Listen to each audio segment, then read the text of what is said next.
All right, it's Mound Monday, and we're going to be looking at mounds that lead into coves. Some of the best locations of this are in Australia, Ireland, in Mexico on the Yucatan Peninsula, in Argentina, northern Canada, and Kazakhstan. So in our Australian example, we can see that these mounds here lead into this cove right here. Now this is an amazing spot because you can see the channel's bank very clearly.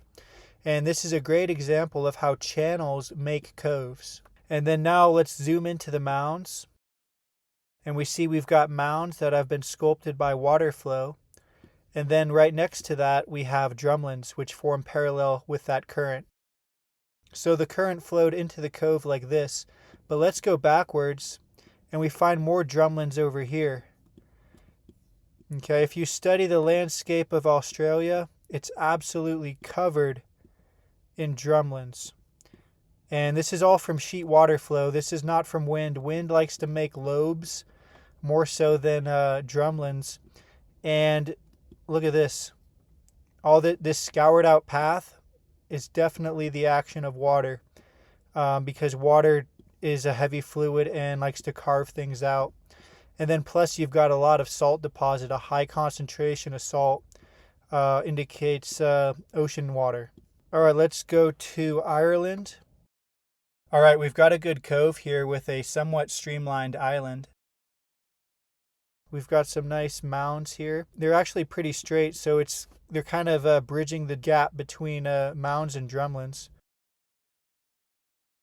And then over here we've got more of a angled ripple formation. From these mounds and drumlins, we get evidence of a current that then washed into this cove. And this cove is a part of a channel just like our example in Australia. And if we go to a topographical map, so this is the same cove there. We go to a topographical map and we just look at Ireland. The whole land is covered in these mounds. And they're not as much drumlins here, they're more of rounded mounds, which were sculpted more by chaotic currents rather than a singular, really fast current direction. Okay, now for one of my favorite examples. This spot in the Yucatan is just fantastic. Right, you can see how these channels are from water flowing into them. And if you're skeptical, you can look at massive streamlined mounds. Okay, this guy right here is about 1.4 kilometers wide. So we got a whole bunch of massive streamlined mounds, and then you get more circular mounds as well. And they've got tails, and they're very clearly from water flow. That's why I like this example so much. It's because it makes it really clear what happened. And so this would be the channel here, and then this cove here is a part of that channel. And so over here you've got this as well.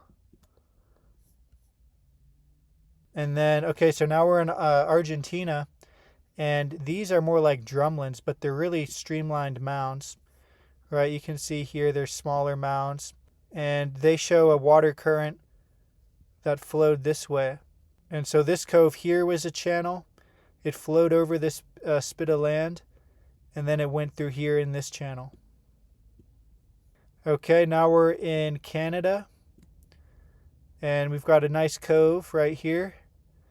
And leading into the cove is we've got these angled ripples here, and then where the water kind of separates them out into mounds. So it's a good example of water carved mounds.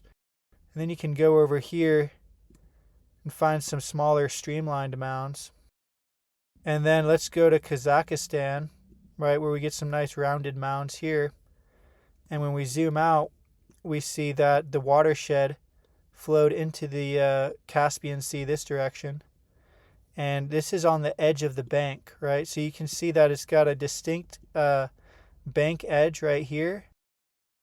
And preserved on that bank edge are these ripples and mounds.